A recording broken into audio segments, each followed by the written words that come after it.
ভারত সীমান্তের কাছে এবার চীন যেরকম কাণ্ডকারখানা শুরু করেছে, তাতে একটা জিনিস পরিষ্কার হয়ে যাচ্ছে, চীন কিন্তু বড় সড়ো কোনো পরিকল্পনা ইতিমধ্যেই শুরু করে দিয়েছে। আজকে দ্য ওয়াল স্ট্রিট জার্নাল 100টা স্যাটেলাইটের ছবি আন্তর্জাতিক স্তরে প্রকাশ করেছে।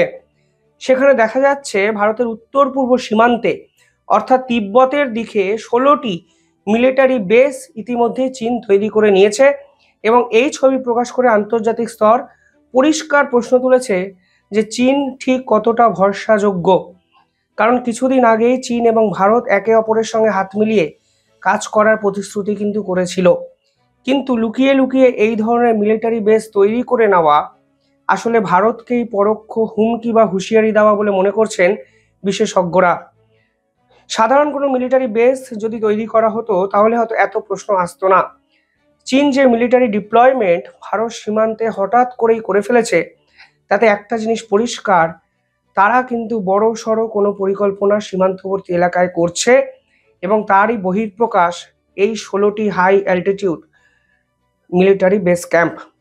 স্যাটেলাইট চিত্রতে কি দেখা গেছে, কি ধরা গেছে, আমি 4 থেকে 5টি ছবি আপনাদের দেখাচ্ছি, তাহলেই বুঝবেন কেন এই প্রবণতাটাকে নিয়ে আন্তর্জাতিক স্তরে সব থেকে বেশি আলোচনা হচ্ছে। প্রথমত, সিংগার্সে এই নামে একটি এয়ারবেস ধরা পড়েছে, যেখানে সার্ফ শার্ড ড্রোনস ডিপ্লয় করা হয়েছে চীনের পক্ষ থেকে। আপনারা ছবি দেখতে পাচ্ছেন। পরবর্তীকালে যেটা আরও উদ্বেগজনক, সেখানে CH-5 ড্রোনস ডিপ্লয় ইতিমধ্যেই করে দিয়েছে চীন, সেটি হলো নিয়াংসি মিলিটারি বেস ক্যাম্প। পাশাপাশি স্যাটেলাইট চিত্র দেখা গেছে আরও একটি বেস ক্যাম্প, যার নাম নুগাও বেস ক্যাম্প, এবং সেখানে CH-4 ড্রোনসের অস্তিত্ব পাওয়া গেছে সেপ্টেম্বর 2025-এ। এমনকি বহু বেস ক্যাম্প এরকমই দেখা গেছে যেখানে J-11 ফাইটার জেট তারা হ্যাঙ্গারে ঝুলিয়ে রেখেছে, এমনকি উচ্চ অ্যালটিটিউডে কাজ করার মতো defence system, surface two surface air missile, সমস্ত কিছু ডিপ্লয়মেন্ট তারা ইতিমধ্যেই করে দিয়েছে এই সীমান্ত লাগোয়া অঞ্চলে। স্যাটেলাইট চিত্র বলছে 2021 থেকে 2025 এই 4 বছরে চীন কিন্তু তিলে তিলে এই ধরনের স্যাটেলাইট ইমেজকে এড়িয়ে বা স্যাটেলাইটকে এড়িয়ে এই বেস ক্যাম্প তৈরির কাজ কিন্তু করেছে। পাশাপাশি তারা নিউ গেরিয়ান কমপ্লেক্স তৈরি করেছে, যেখানে কয়েক হাজার সেনাবাহিনী খুব সহজে নাকি আত্মগোপন করে রাখতে পারে বা থাকতে পারে। এবার হঠাৎ করে চীন এই ধরনের মিলিটারি ডিপ্লয়মেন্ট কেন করেছে? সব থেকে বড় প্রশ্ন, তারা কি এখন ভারতের বিপক্ষে যুদ্ধ চাইছে? কারণ অপারেশন সিন্দুর পর্বে আমরা পরিষ্কার দেখেছিলাম পাকিস্তানকে যেভাবে ভারতের বিপক্ষে কাজে লাগানো হয়েছে, তা আসলে চীনেরই একটি প্রক্সি ওয়ার তৈরি করার প্রবণতা ছিল।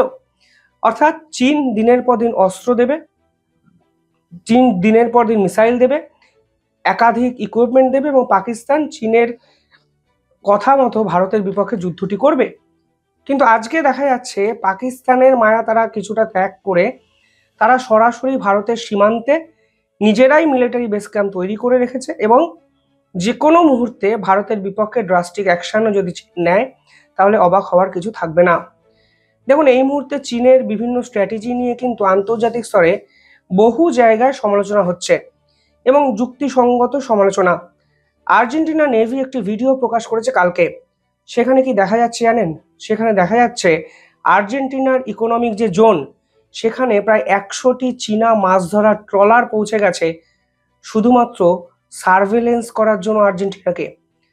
এবং এই ভিডিও আপনারা দেখছেন এবং দেখবেন, আর্জেন্টিনা নেভি পরিষ্কার প্রশ্ন তুলেছে যে ফিশিং মিলিশিয়া, এই স্ট্র্যাটেজি চীন ফের একবার আর্জেন্টিনার বিপক্ষে ব্যবহার করছে। ফিশিং মিলিশিয়াটা কি আমি বারবার করে আপনাদের বোঝানোর চেষ্টা করছি।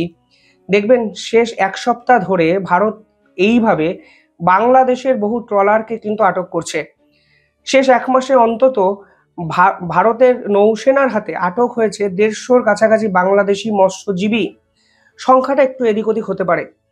এই 150 জনের মধ্যে সকলেই কি মৎস্যজীবী, নাকি এই মৎস্যজীবীর ভিড়ে মিশে আছে বাংলাদেশের গোয়েন্দা দপ্তরের কোনো আধিকারিক কিংবা বাংলাদেশ সেনাবাহিনী বা নৌসেনার কোনো কর্তা বা ব্যক্তিরা এই মৎস্যজীবীর ভিতরে লুকিয়ে আছে এবং মাছ ধরার আছিলায় তারা ভারতের বর্ডারে এসেছিল শুধুমাত্র নৌসেনার ডিপ্লয়মেন্টগুলোকে স্ক্যান করার জন্য, এবং এটি কিন্তু মিলিটারির অত্যন্ত গুরুত্বপূর্ণ একটি মাধ্যম, যে অপোনেন্ট কোথায় কোথায় মিলিটারি বেস ক্যাম্প করেছে, মিলিটারি ডিপ্লয়মেন্ট করেছে, আপৎকালীন ভিত্তিতে কিভাবে তারা মিলিটারিকে অ্যাক্টিভ করছে, উইপেন ডিপ্লয়মেন্ট কোথায় আছে এবং এসকেপ রুট কি আছে। এটা কিন্তু একজন হিউম্যান যেভাবে করতে পারে, স্যাটেলাইট কিন্তু ততটা ভালোভাবে করতে পারে না। ফলে অত্যন্ত পুরনো এক স্ট্র্যাটেজি ফিশিং মিলিশিয়া, যেখানে মাছ ধরার আছিলায় বর্ডারের কাছাকাছি চলে আসে বহু জাহাজ। আজকে চীন কিন্তু আর্জেন্টিনা প্রান্তরে এই একই দৃশ্য করতে গিয়ে হাতে নাতে ধরা পড়েছে, এবং আর্জেন্টিনার যে এয়ারফোর্স তারা মাথার উপর থেকে এই ভিডিও ক্যাপচার করে এবং আন্তর্জাতিক স্তরের সামনে সার্কুলেট করে দেয়। ফলে চীন কতটা ভরসাযোগ্য, বারংবার বহু প্রতিবেদন এ নিয়ে লেখা হয়েছে যে পশ্চিমী বিশ্ব বারংবার প্রশ্ন তুলেছে যে চীন এবং ভারত কেন একে অপরের সঙ্গে লড়াই করে। যদি এই দুই গ্লোবাল পাওয়ার একসঙ্গে থাকে তাহলে আমরা গোটা বিশ্বকে ডমিনেট করব, এবং ভারতও তো সেটাই বিশ্বাস করে। কিন্তু আপনি বন্ধুত্বের নাম করে পিছনে পিছনে ছুরিটি মারবেন এবং আমার বিপক্ষে বড় ষড়যন্ত্র করবেন, পরিকল্পনা করবেন, আমার সীমান্ততে উস্কানিমূলক কর্মকাণ্ড করবেন, সেটা তো হতে পারে না। চীনের এই বেস ক্যাম্প তৈরি করা শুধু ব্যতিক্রম কোনো ইস্যু নয়। বাংলাদেশের লালমনিরহাটে যে এয়ারবেস, সেটাও চীন অফিসিয়ালি টেক ওভার করার জায়গায় যাচ্ছে। শিলিগুড়ি করিডর, বাংলাদেশ যত উৎপাত শুরু করছে তার পিছনে চীন আছে, আমরা সকলেই জানি। এবং সবথেকে উল্লেখযোগ্য ভারতের 7টি রাজ্য, 7 সিস্টার্স, অর্থাৎ ভারতের নর্থ ইস্ট, যেখানে সরাসরি চীনা ইনফ্লুয়েন্স দেখা যায়। চীন অস্ত্র বিদ্রোহী গ্রুপের হাতে বারংবার তুলে দেওয়ার চেষ্টা করেছে। আর এখন তো চীনের দোসর পাকিস্তান, তারা বলেই বসেছে যে উত্তর পূর্ব দিক থেকে ভারতকে আক্রমণ করব। অর্থাৎ ভারতের যে বর্ডার এরিয়া যদি আপনারা নিজেরাও অনুধাবন করে বিশ্লেষণ করেন তাহলে দেখবেন চীন কিন্তু কখনো পাকিস্তান, কখনো বাংলাদেশকে কাজে লাগিয়ে প্রক্সি ওয়ার চালাতে চায়, কখনো আবার যেখানে বাংলাদেশ পাকিস্তান রিচ করতে পারবে না সেখানে নিজেরা মিলিটারি ডিপ্লয় করে দেয়, এবং সমুদ্র বন্দর ওরিয়েন্টেড জায়গায় ফিশিং মিলিশিয়া স্ট্র্যাটেজি কিছুটা বাংলাদেশ, কিছুটা চীনা স্পাইশিপ তারা নিজেরা কিন্তু করে।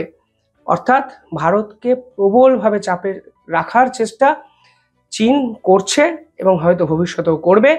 সব থেকে বড় প্রশ্ন, ভারত এখন কি করবে, কিভাবে এই সার্ভেলেন্স থেকে মুক্তি পাওয়া সম্ভব ভারতের। কমেন্টে জানাবেন কিভাবে দেখছেন পুরো বিষয়টি। ধন্যবাদ।